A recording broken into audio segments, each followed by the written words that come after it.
Hey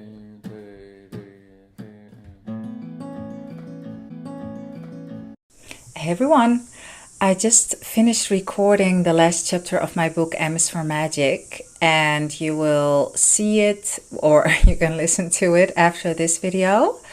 It will be an audio version, but I wanted to make a personal announcement with my face on camera. So here I am. I wish you much love, much fun, and that you get out of it what you need and much, much more. Hey everyone, I trust you're doing amazing. I'm going to read to you the last chapter, or at least how it looks now, of the book that I'm writing, M is for Magic. If you know me, some of you have known me for a bit longer, have been on my channel for a while, so you know how I look at life and that I am a very big proponent of magic and conscious creation. And while sitting in my favorite cafe here in New Zealand, I was thinking about the time that I was in Berlin, and all of a sudden all of these stories started pouring out of my fingers. I could hardly keep up. And it was right after Cyclone Gabrielle had given us a visit. And it was also at that moment, or shortly before, that I realized how Gabrielle Bernstein was a very strong factor, or a big important catalyst for me experiencing more magic in my life. And I thought, Gabrielle, what's going on here? In any case, I'm going to read to you the last chapter. And this is how it looks now. 2 German insurances and the Tooth Fairy. When I decided to leave Berlin for good, something I always knew would happen, I had created a wonderful going away challenge for myself. A final act, if you will. But before I tell you how it all started and what transpired, I'll give you this wisdom and my go-to quote from Seth. You set your problems in the hope that you will solve them, not like millstones around your neck. Let me set the stage for you. Berlin, living at the water in one of the most wanted areas of Berlin. As soon as I landed the place, I knew it would be my last station in Berlin. How and what, I told you in the previous story. Now it is about something else. The situation was, as you might remember, that not only was I living with a lying idiot, who I had created myself and was super pissed with myself because of it, which obviously is the best possible state to be in, not. I had also created a situation where I had not one, but 2 health insurances. This was a mistake, yes. Health insurance is mandatory in Germany, but you only need 1. If I could have opted, I would have taken none. But alas, and now I had 2. How did I do this? Well, I had some help. The very colorful personality that I was living with had stolen and hidden my mail for months. I discovered this about a month or so before I would leave Berlin to go on my current adventure and long-time dream, exploring life and love in New Zealand. So him, was on a short holiday and I was the one emptying the mailbox. I found a letter in my name from my health insurance company, which stated that I was behind in my payments. Surely this was a mistake. I was paying my monthly contribution. Well, the yoga studio I worked for part-time did so for me. But when I did some digging, I found out that I had signed up with a different insurance company than they, the yoga studio, were transferring the monthly payment to. Oh dear. To add to the complexity, I had to get myself re-registered in Holland too. And I had no idea which German insurance company to direct my soon-to-be Dutch one to. When I explained the situation to both insurances, it looked like it would be sorted in a jiffy. But that was a bit too optimistic. The going away challenge that I had set myself wouldn't be that easy. Both the insurance companies wanted my clientele. Well, actually, my money, really. I don't believe they cared that much about my loving personality. There was no idea of knowing who was going to win the battle, since both companies had valid arguments. The first one claimed truthfully that I had signed up with them first, so they were the rightful one of having me. The second one had received the bulk of the monthly payment, so they were the rightful one to have me. Oh boy. What's the big deal, you ask? It's not like I needed to use the insurance. I was leaving Berlin in a couple of weeks. Well, yes, that could have been a scenario, but this is what happened right after my discovery of the double insurance. One of my front teeth started to feel funny, and the nerve of what I guess is my root canal was swollen and hurt really bad when I pressed on the area under my nose above my lip. F me, not something with my teeth? I couldn't believe the timing of this. In my mind's eye, the story unfolded of me having to get treatment and neither of the insurances wanting to own up to the cost of it. Because that is what insurances do. You pay and pay and pay, but when you need to claim something, they try their best to dodge the claim, and I would be stuck with a bill of thousands of euros. F me, why me? I never claim anything on my insurance. I don't even want to have a bloody health insurance. And now that I might need to use one, I don't even know which one would carry my dentist bill if it would even come to that. Fuck. I'm fucked. But I have to do something. What if my tooth would play up when I was in New Zealand? Oh, no, no, no. I was so angry with myself. How did I get into this freaking mess? I closed my eyes and took a breath. And right at that moment, my sanity saw its chance and rushed back in and reared her pretty, angelic head. Oops. I realized what I had been doing, and I was going full force at it, but from the wrong angle. I had allowed myself to get sucked into the I'm a victim and at the effect of life way of things. I looked at it from the linear time, life is happening to me way of things.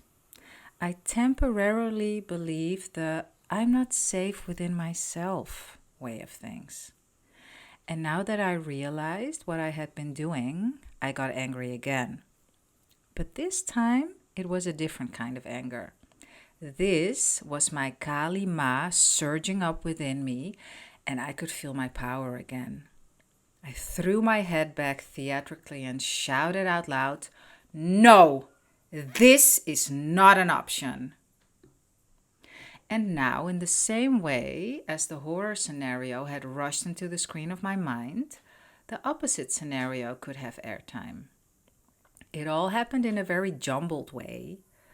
All the Seth wisdom and helpful memories all materialized at once as pictures on the screen of my mind and as a deep feeling of relief and determination in my body. To make a sensible story out of it, I will give you the linear account of my happy movie.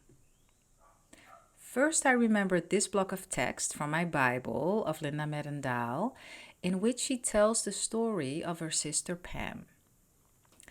Her sister had been told it had become necessary for her to carry a personal oxygen supply for the rest of her life. Within a week, her sister had been completely free of the illness because she had screamed exactly what I just did. No, this is not an option. She had hit what Linda so eloquently describes as the electrical wire of her off-limits psychic field. She had ended the experience, the situation, by not accepting it any longer as a probability in her life. The Seth quote that I started this story with is always on speed dial in my head. And that came up too, together with the India dengue story. Let me tell you. A couple of years ago, I was in India for my first yoga teacher training. It was October and dengue season, according to the panicky people at my hotel. Even though I was already an avid student and successful practitioner of the Seth material, I still had allowed the probability of falling sick with dengue into my reality for a short while. I had arrived a week or so earlier so that I could practice yoga with the brother of who was going to be my teacher, who had ignited my love for yoga a year prior. I was over the moon to be able to practice with him again, but my state of bliss was short-lived. Almost as soon as I'd entered his Hanuman Shala that looks out over the Ganges, I started sweating like a pig, like really sweating all over my body. I tried to think it away, but it had gotten too strong. I was about to faint, so I had to leave the class. How would I get myself back to my hotel room? I got Mitra's attention, signed to him that I had to leave, and I stumbled out of the shala, across the road, up a few steps, past the clerk that looked at me worried, and into my room. Relieved that I had made it safely into my room in one piece, I said to myself, okay, I know that you know what to do. I really trust you, and I would like to feel better when I wake up. Because of the seriousness of this situation, I had no time for even a smidge of worry or fear. I had crossed the threshold of spaciousness and time for fretting, drama, and worry. It was showtime, literally. After 3 hours or so, I awoke naturally. My inner self, my beautiful and trusted protector, had delivered. I woke up feeling close to perfect again. Because of this story, I knew that I could do this too. Insurance in schmurance. Monique, you can't mix and match belief systems, I said to myself. Either you're all in or you're all out. And yes, I talk to myself often. I sucked it up and I got to work. What did I do this time? Same as I always do. I dove into my knowing and feeling of the simultaneity of time. I felt into the version of me that was living her best life with a healthy tooth, and I refrained from reacting to my tooth. Because Seth has explained and convinced me that it usually takes a while for a belief to produce results in physical reality, just as it did for the old belief to take some time to show itself, I just went with that. So how long did it take me in the end to change the physical situation? Well, the biggest portion of the pain was gone within a week or two. But, and much more importantly than relieving myself of pain, was my strengthened faith in me and my creative abilities. The absolute faith and trust that I anchored within my being as a consequence of this going away challenge was unreal. Bashar and the rest say that everything always happens for us. And while it is not always apparent during or shortly after the moment suprême, it always becomes clear at one point. And many times have I thanked my God of choice at that particular time for whatever that was. So what did I learn from this? How was it for me? Well, it allowed my lack of hunger because of the pain, allowed me to lose the weight that I'd accumulated and saved on my hips. And it restored faith in me that insurance companies do serve a wonderful purpose, and that purpose is to complicate personal challenges even more. And it showed me that tooth fairies are real, and they're disguised as our inner selves. But on a serious note, though, the faith I got from this going away challenge allowed me to go even deeper into myself and see the world with different eyes. Bashar says, when you say you know, but you're not doing it, you don't know it. And I knew, I really knew it. And I had proven that to myself. And this knowing is exactly what I tap from now on my current adventure in New Zealand, which is an unfolding story that will be shared at another time in another book. I'm ending with this beautiful poem. This poem opened my eyes to the reason why I decided to experience existence on planet Earth. I was sitting at my desk and staring at my computer screen, surfing around the World Wide Web, which was part of my last job. Only this time, I wasn't researching anything for an online media strategy for one of my clients. I was researching how on earth I could get myself out of my current life and into a new one. I was looking for something, for anything, that could give me relief of this sinking feeling of pointlessness that was growing inside of my body. I found it, or rather, it found me at exactly the right time, like magic. As soon as I read it, I was lit and I understood it. I'm here to shine my light. I'm here to be all that I can be. I owe that to my life. I owe that to all that is. I owe it to me. And I owe that to you. And it is my wish for you that this book and all of the stories within here of my journey so far will mean to you what this poem has meant. Our deepest fear is not that we're inadequate. Our deepest fear is that we are powerful beyond measure. It is our light, not our darkness, that frightens us most. We ask ourselves, who am I to be brilliant, gorgeous, talented, fabulous? Actually, who are you not to be? You are a child of God. Your playing small does not serve the world. And there is nothing enlightened about shrinking so that other people won't feel insecure around you. We are all meant to shine as children do. We were born to make manifest the glory of God that is within us.